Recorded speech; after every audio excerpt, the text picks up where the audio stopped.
ನೀವು ನಿಮ್ಮದು ವಿಜೇಂದ್ರದ್ದು ಹೆಂಗಿದೆ ಅಂದರೆ D K Shivakumar Ramanagara M L A Iqbal Hussain ಇದ್ದಂಗೆ ಇದು ಅಲ್ವಾ? ಹೇಳಿಕೆ ಕೊಡಬಾರ್ದು, ನೋಟಿಸ್ ಕೊಡ್ತೀವಿ ಅಂತ ಅವ್ರಿಗೆ ಹೇಳೋದು. ನೋಡಿ ಸರ್, ನಾನು ಪ್ರಾಮಾಣಿಕ ಹೇಳ್ತೀನಿ, ಯಾಕಂದ್ರೆ 4 ಗೋಡೆ ಮಧ್ಯೆ ನನಗೆ ಸಮಾವೇಶ ಮಾಡಬಾರ್ದು, ಸೇರಬಾರ್ದು. ರೆಣ್ಕಣ ನಾಳೆ ಪಕ್ಷ ವಿರೋಧ ಜೆಟಿ ಹೊಡಿದ್ರೆ ಹಣೆ ಕಟ್ಟಿದ್ರೆ ಅದು ಕಷ್ಟ ಆಗುತ್ತೆ, ಬೇಡ ಅಂತಂದ್ರು. ನೋಡ್ರಿ, ನಾನು ಬೇರೆ ಪರವಾಗಿಲ್ಲ, ನಿಮ್ಮ ವಿರುದ್ಧ ಮಾತಾಡಿದ್ರೆ ನಾನು ಮಾಡೇ ಮಾಡ್ತೀನಿ ಅಂತ ಹೇಳಿದೆ. ನಂತರ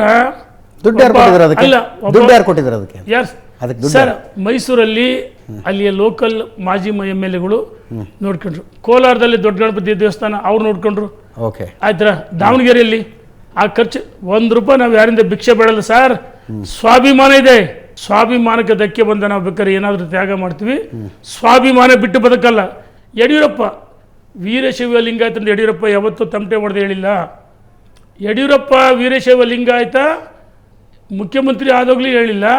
ಅನಗತ್ಯವಾಗಿ ಅವರ ಹೆಸರು ಹೇಳ್ತಂದಾಗ ನಾವು ಕೇವಲ ಅದು ಒಂದೇ ಕಾರಣಕ್ಕಲ್ಲ, ವೀರಶೈವ ಲಿಂಗಾಯತರಿಗೆ ಏನು ಈಗಿನ ರಾಜ್ಯ ಸರ್ಕಾರ ಆ ಸಮೀಕ್ಷೆ ಮಾಡಿದಿಲ್ಲ, ಜಾತಿ ಜನಗಣತಿ ಅವೈಜ್ಞಾನಿಕ. ಈ ರಾಜ್ಯದ ಪರಿಶಿಷ್ಟ ಜಾತಿ ಪಂಗಡ ಅಲ್ಪಸಂಖ್ಯೆ ಎಲ್ಲ ವರ್ಗದ ನಾಯಕನ ಮುಖ್ಯಮಂತ್ರಿ ಆಗಿದ್ದಾರೆ. ಆದ್ರೆ ನಾವು ವೀರಶೈವ ಲಿಂಗಾಯತರು ಸಮಾವೇಶ 17 ಕಡೆ ಮಾಡಿದ್ವಿ. ಕೊನೆಗೆ ಯಡಿಯೂರಪ್ಪನವರು ಕಟ್ಟುನಿಟ್ಟಾಗಿ ಹೇಳಿದರು, ನೀನು ಪರಿಣಾಮ ಎದುರಿಸಬೇಕಾಯ್ತು, ಬಿಟ್ಟು ಬಿಡು ಅಂತ ಹೇಳಿದರು. ಹಾಗಾಗಿ ನಾವು ಸರ್ಕಾರ ವಿರುದ್ಧ ಅವೈಜ್ಞಾನಿಕ ಜಾತಿ ಜನಗಣತಿ ಸರಿಯಲ್ಲ, ಎಲ್ಲ ಸಮಾಜಗಳು ಧ್ವನಿ ಎತ್ತಿದ್ದಾವೆ, ಅದನ್ನೂ ಪ್ರಯತ್ನ ಮಾಡಿದ್ವಿ. ಯಾರೋ ಒಬ್ಬ ಮನುಷ್ಯ ಈ ರೀತಿ ಟೀಕೆ ಮಾಡಿ ನಾವು ಅದು ಹೇಳಿದ್ವಿ ಬಿಟ್ರೆ